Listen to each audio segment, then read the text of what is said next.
Donc, je reviens vers vous pour vous reparler de l'échelle des émotions. Il y a deux points que j'aurais souhaité aborder et que j'ai un peu omis dans la vidéo précédente. Alors, désolé, toute l'échelle, comme dans la vidéo précédente, ne tient pas dans l'écran. Et vous aurez compris qu'en bas, c'est sombre. Tout en haut, c'est tout clair. Donc je vous ai parlé de la vision qu'on peut avoir de l'échelle des émotions sous la forme d'un immeuble avec un ascenseur. Je vous ai parlé d'un ascenseur et je voulais revenir sur cette notion d'ascenseur. Car souvent, en fait, ce qu'on cherche à faire, c'est escalader l'immeuble, quoi. On est dans une... Et même pas... On essaie de trouver un moyen dans l'étage dans lequel on est, de chercher à transformer la réalité d'une manière ou d'une autre, en se battant avec les autres, en se battant avec soi-même, en manipulant d'une manière ou d'une autre la réalité extérieure, en espérant se sentir mieux et remonter l'échelle des émotions, même si souvent c'est pas conscient. Donc, une fois qu'on comprend cette notion de réalité parallèle ou de fréquence, et que selon l'émotion dont on est porteur, on va pas vivre la même réalité, qu'est-ce qu'on va mettre en priorité? C'est de se sentir bien, c'est-à-dire d'être dans l'émotion la plus haute possible avant d'interagir avec le monde. Et là, j'introduis vraiment cet ascenseur, c'est-à-dire que notre priorité devrait être de prendre l'ascenseur pour se sentir le mieux possible avant de faire quoi que ce soit. Avant de poser des actions, avant d'interagir avec son conjoint, avant d'interagir avec ses collègues, avant d'interagir avec qui que ce soit, et avant d'interagir avec le monde lui-même. Parce qu'on n'en fera pas la même expérience et on n'obtiendra pas les mêmes résultats. Une action posée là n'aura pas du tout les mêmes résultats. Elle aura comme l'ADN de la vibration avec laquelle on l'a posée par rapport à une action qu'on aura posée en haut de l'échelle des émotions. Et plus on va remonter là à travers l'ascenseur, plus on va recevoir les choses. Là, on se bat pour obtenir les choses. Là encore, c'est la lutte. Mais là, on reçoit les choses. On obtient les choses, que ce soit des pensées, que ce soit des rencontres, des opportunités, des messages, des lectures, des synchronicités qui nous emmènent vers des choses désirées, etc. Les choses nous arrivent. Alors c'est quoi cet ascenseur? Cet ascenseur le plus direct, c'est la méditation. Alors j'y reviendrai, je vous ai déjà parlé de la méditation, je reviendrai dans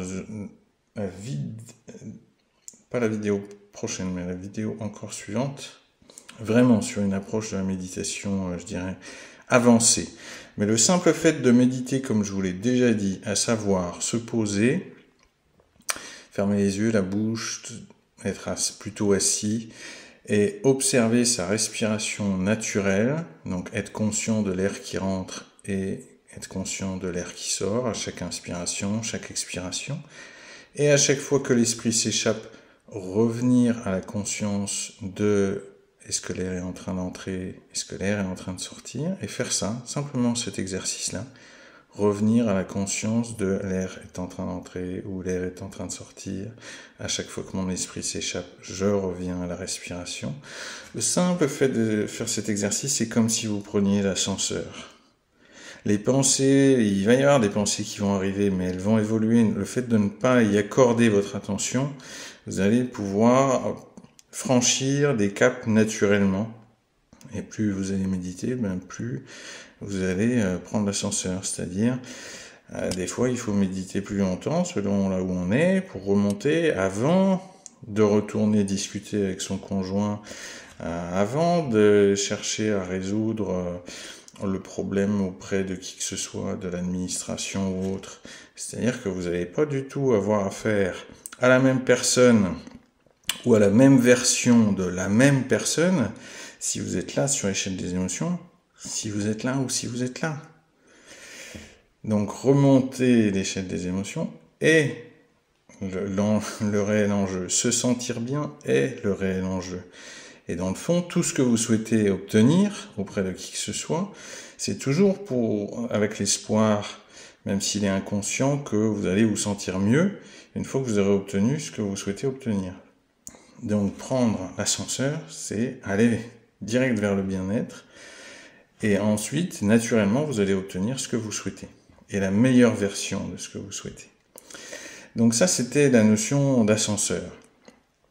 Ensuite, c'est ce que représentent nos émotions. Qu'est-ce qu'elles nous disent en fait? Elles nous parlent. Elles sont comme un GPS qui nous guide vers ce que nous voulons. Si on se sent très mal, ça veut dire qu'on a des pensées éloignées, qui nous éloignent du chemin le plus direct vers ce qu'on souhaiterait être, faire ou avoir. Mieux on se sent, plus on est sur le chemin le plus direct et le plus facile, le plus agréable vers les choses qu'on souhaite être, faire ou avoir. Donc c'est un GPS interne disponible 24 heures sur 24, 7 jours sur 7, 365 jours par an, qui nous guide individuellement, donc parfaitement, en fonction de ce qu'on souhaite. Et qui nous dit, attention, tu es en train de sortir de la route.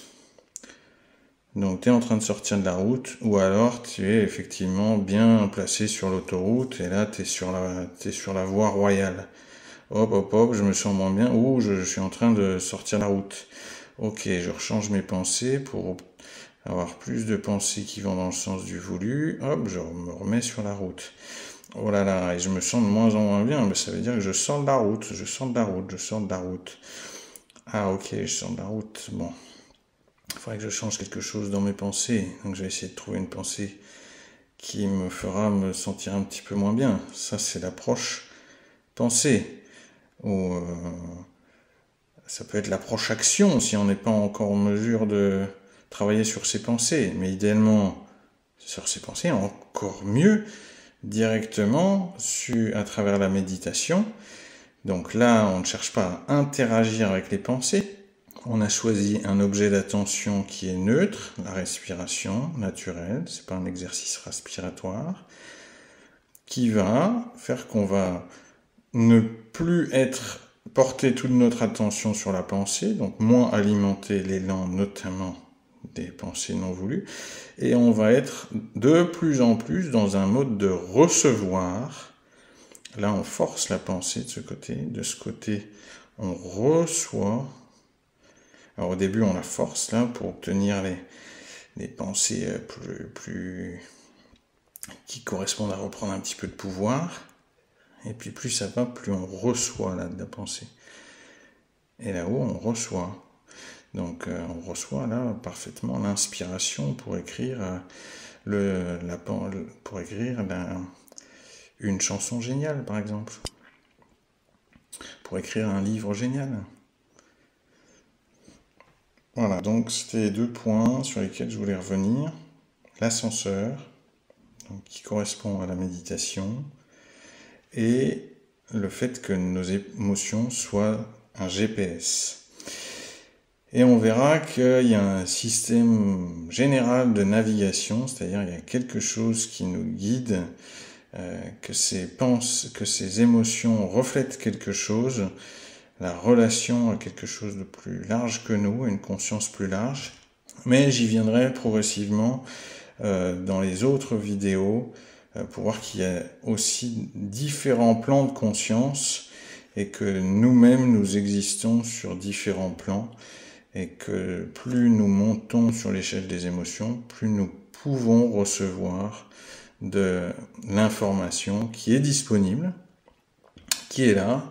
La meilleure version de nous-mêmes, de notre situation, elle est toujours disponible, et on verra pourquoi. La pire aussi, mais si on comprend le processus, on va se mettre de plus en plus dans un état de réceptivité. Et plus on est dans le bien-être, plus on est dans un état de réceptivité des choses voulues. Plus on est dans le mal-être, plus on est dans un état de réceptivité des choses non voulues. Voilà. Donc on a vu à travers les étages de l'immeuble des réalités multiples.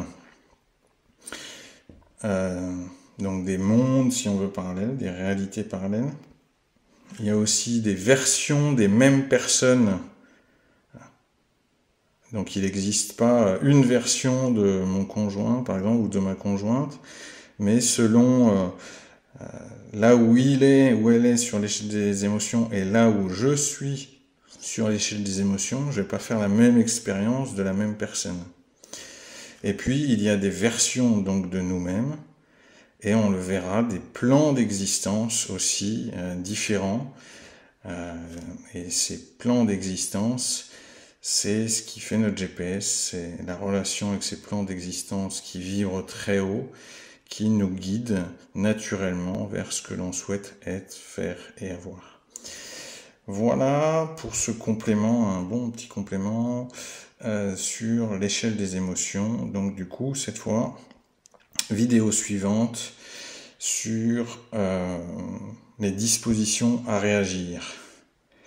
Et ben, je me répète, mais c'est bien de le redire, comme j'ai dit à la fin de la vidéo précédente, vous pouvez me rejoindre via les liens qui sont présents en description de la vidéo pour que je vous aide en visioconférence d'une manière régulière à mettre ces choses-là en relation avec votre expérience de vie particulière. Donc ce que vous vivez, comment faire le lien entre des aspects qui peuvent parfois sembler théoriques avec ce que vous expérimentez. Je suis sûr que si vous écoutez ça, vous faites déjà des liens par vous-même et vous pouvez en faire plus et avancer plus facilement aussi en étant accompagné si vous le souhaitez. Merci de votre attention, à très bientôt.